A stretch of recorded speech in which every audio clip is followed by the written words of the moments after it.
Hello, welcome to Chapter 5 of The Way of the Superior Man Analysis with Step and Trent. Oh, here's the full screen. So, Chapter 5 is Always Hold to Your Deepest Realization. Eternity must be a man's home, moment by moment. Without it, he is lost, always striving, grasping at puffs of smoke. A man must do anything necessary to glimpse and then stabilize this ever fresh realization and organize life around it. Any thoughts on that? I agree with that one. That it's a very tricky one to have that presence of mind and to relax into the eternity of life. I really like David Deida's The Way of Man, or like The Way of Men, or something like that. It's the first module in his online course for The Way of the Superior Man. And I find that when I get frantic or discombobulated or whatever, that going back and listening to those audios is very helpful of just kind of being like, okay, because like one of the things he talks about is that there's this peace that comes when you kind of meditate and you kind of let go and you just have this presence of awareness, and it's that peace is what men are chasing. Like that's why we're going after attractive girls or driving fast cars or trying to build big businesses, make lots of money, is we have this desire for that peace, that relax, that zen, that kind of whatever, that letting go. And it's very powerful to recognize that you can have that any moment that you want.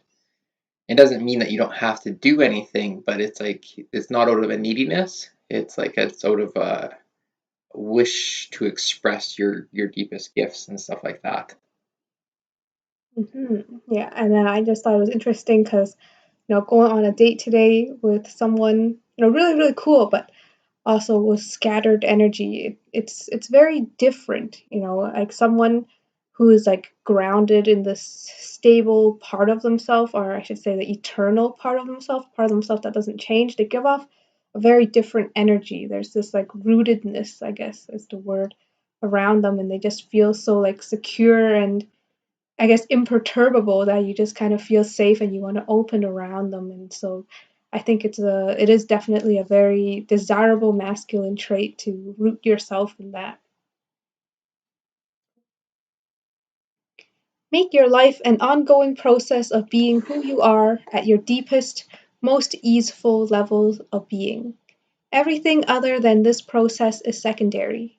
Your job, your children, your wife, your money, your artistic creations, your pleasures, they are all superficial and empty if they are not floating in the deep sea of your conscious loving. How many hours today was your attention focused in the realm of changes, on events, people, thoughts, and experiences? And how often was your intention relaxed into its source? Where's your attention right now? Can you feel its source? Even for a moment, can you feel that which makes attention conscious and aware? Can you feel the deepest nature of attention? What happens when you simply, effortlessly allow attention to subside into its source? One of the things that makes me think about is kind of like the video game analogies. Like one of the games I liked playing when I was growing up was The Legend of Zelda. And I remember there was this one bird that would come and steal your stuff. Like it hit you and take your shield or your sword or something like that. And so it was very emotionally charged going around that, and then you kind of hear its bird's wings coming to flapping to get you and stuff like that. And so in life, I think we tend to have that a lot of like we tend to have these attachments to what's going on, like what our boss says, or if we approach a woman, like what she thinks of us, or any number of one of these things. There's kind of like this guttural emotional reaction to it of like it's kind of life or death. But if you think about that video game, it's a video game. You mean it's like it's just not that big a deal. You could reset it and stuff like that. And I think that's ideally what you want to have in the life is like to have this playful, I guess, attitude with it. That it doesn't mean that you can't play to your fullest and stuff like that, and you can't do what you need to do. But just recognizing it's just a game. Like it's these aren't, I guess, life and death kind of things. It kind of it lets you have more of a playful attitude as you interact with the world. Yeah. Um, so I like how he listed all these things: job, children, wife, money, creativity. like while they feel very important in the moment, like they all end up being superficial and empty. And if we're, I guess, unnecessarily attached to them, we end up carrying a lot more tension with Hmm. us, and it's, I guess, naturally repulsive, I guess, to have someone, under tension and fear and stress all the time, rather than someone light and carefree, rooted in this deep, conscious loving, I guess that's the word there. And something I'd probably add to that too is that you mean we had like the two deaths in my, I guess, kind of extended family over the last few weeks, and I know it affected my dad very deeply, and it really shook him to the core. Um, but me not so much. And you could argue that part of it's like how far away they are, like they're more distant family than they are for him. But I think it's because I'm more deeply rooted into that core and recognize that death is the price of life. That to have this experience of life, we're going to have to pay this price of death, and it's just a matter of when. And it made me very grateful that even if I died tomorrow, I would be very grateful for the adventure I've gone on and like starting my own business and doing all the different kind of activities and things I've done. I've done it from courage instead of playing it safe and try to take a stable job and whatever else. So it's like I feel like I have lived my fullest gift, and would be grateful. You mean to have more life, but also if this was the end, to accept it as well. Now, what about the question here? Like, how much of your day do you feel like you're in this, your attention is at the source versus on the realm of change or the superficial things? Um, well, it's a very tricky thing. It reminds me of learning to breathe through my belly. Like when I first was told by my chiropractor that I was a chest breather and I should be breathing through my belly, it was very stressful. It was like, oh, like, I'm like, oh, I'm gonna die or something like that. It was very kind of life or death. But it kind of takes this continual process of attention of being like, okay, so I see my breathing. I'm not breathing the way I should be breathing. So like, let's do some more stomach breathing. And I think too, with that focus on the source, it's a kind of a meditative practice. That's something that you come back to. And I think it's tricky because there's not necessarily a lot of reminders in life to do that. Mm-hmm. Like David Deida is probably one of the few people that I can think of a mentor who does kind of talk about that. Um, so it's definitely a practice. I can feel definitely when I'm off, like even like just 10 minutes before now, I was like, okay, I'm feeling a little scattered of like, Mm-hmm. hey, I've got Yeah. my package I should go pick up at the different house and I should go to the washroom and I should eat and then I should do this call with Stephanie. And then kind of like, okay, like let's just okay, like, we'll let go of the package. You mean it was delivered last night, it's stolen, not a big deal. And food, I had a couple bites of food, I'm good. And then I went to the washroom, that felt better. And it's like I feel much more stable now. So the actual connecting with source, I'm not necessarily as sure, but I can definitely tell when I'm disconnected from the source and kind of like you kind of letting go of those attachments to the world. Yeah, I think that question is like a lot touches me really deep because of my meditation practice and how important my meditation practice is for me. Hmm. I think before I started it, I'd probably have my attention on the realm of change, I guess I'll call it, um, maybe 99.9% of the time.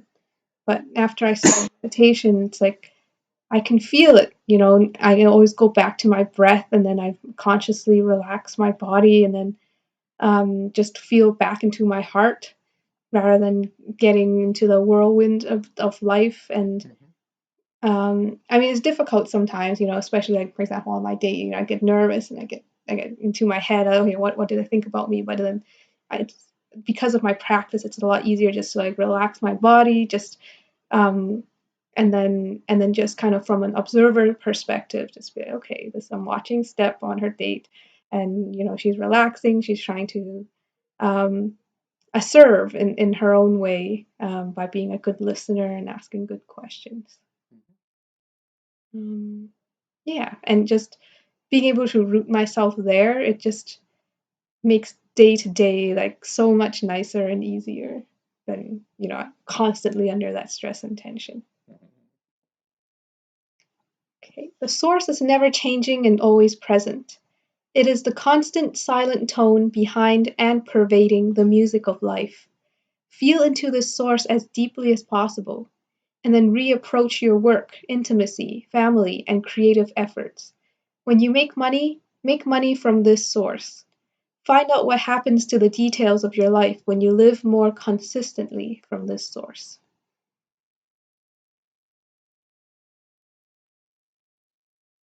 I don't really have much to add on Okay, I'll just add one more comment. It just reminds me of the saying I've been living by lately, which is it's not what you do, but how you do it. So even though making money is important in today's society, it's not so much the money itself, but maybe more like how you approach it.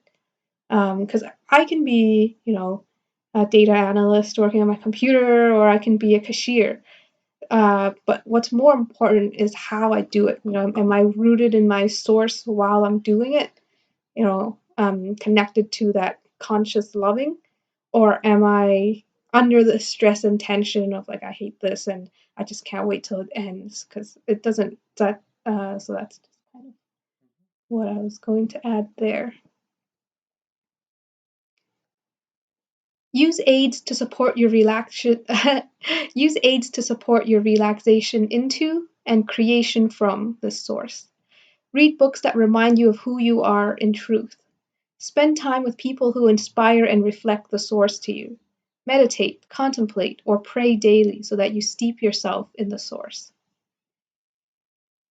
one of the things I think about for that is listening to positive mentors I find very valuable. Like in particular, I find Jim Rohn very valuable of like kind of helping me or get a good mindset of like, okay, like you mean thinking about what I'm grateful for in the world, and then also thinking about how I can improve myself. That kind of like the way to change your world is to change yourself. And because we have a tendency to be like, look at the politicians and be like, oh, they're screwing everything up, blah, blah, blah. Or kind of maybe we could be looking at our boss and they're like, oh, they're not paying us enough, and so, whatever it is, or traffic and problems caused by that. But it, it's for me, it's much more relaxing to kind of come back to myself. And it's probably not as deep as what he's recommending here, but I've definitely find having positive mentors that kind of remind me, and then also surround myself by positive people. So like having you as a roommate, having Najib as a roommate, um, it really helps kind of my mindset and just the life that I have of having these amazing people around me every day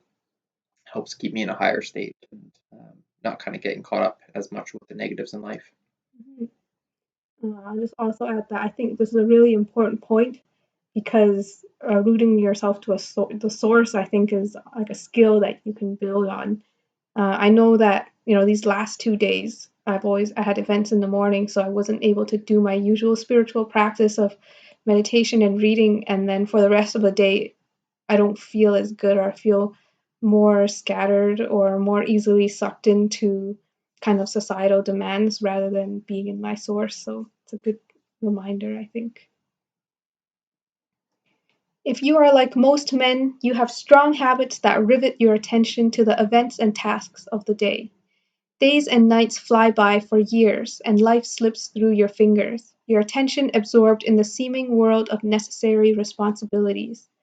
But all of it is empty if we do not live our responsibilities as expressions of our depth of being and heart truth.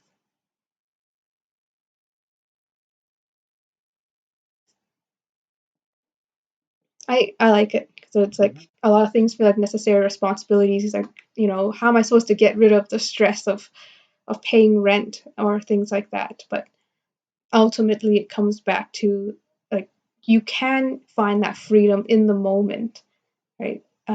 It's not like you have to wait for a certain way of life. As long as we're rooted there and living as an expression of that, um, then I don't know. It's difficult for me to articulate, but I just feel like we're lost in our thoughts and stress and tension all the time. Life is wasted. It is slipping through our fingers.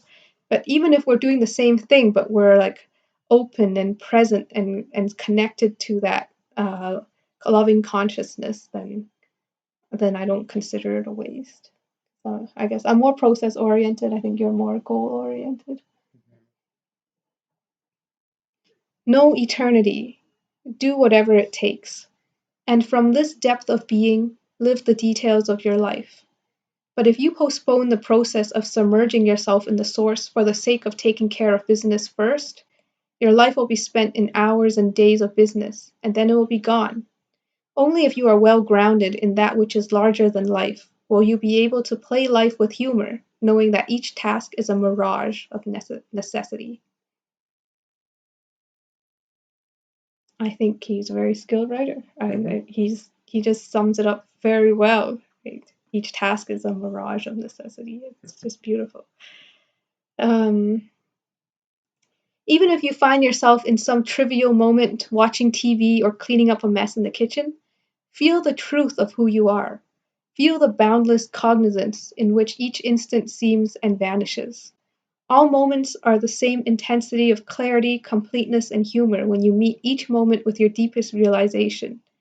Nothing that has ever happened has made any difference to the one who you are. It's a tricky one to kind of comprehend that because it's like, as a guy, I think he talks about it as a second stage. It's like you have this desire to make heaven on earth. Is that as a first stage man, you kind of want to get your desires met, so get money, get girls, get the kind of basics and stuff like that. But as a second stage man, what you kind of want to do is make the world better for other people, and you kind of want to create a heaven on earth. And it can be very tricky to recognize that in a lot of respects that doesn't actually matter. It's kind of all is dust kind of nihilism perspective. But there's a way to do it where it isn't nihilism. Mm-hmm. It's kind of like this piece of like, I guess, the eternal, the conscious and stuff like that. And you can still do these things as an expression of your consciousness, but not necessarily with attachment to them. And I actually see a lot of what I consider negative or problematic things in life is actually by these people who are trying to make the world better. Mm-hmm. And I think it's because they're doing it out of a neediness in kind of a sense. Like they're trying to control other people, change other people. Mm-hmm. And kind of when I think about changing the world, it's like it starts first with me. And it's like making myself the best version of myself and then slowly helping the people around me. So like even taking the time to help you creating these videos, I think is kind of making both of us better and hopefully the audience better as well. But also not having an attachment to it and not having like that grasping. It's like, oh, it has to be this way or it has to this we have to get this certain outcome.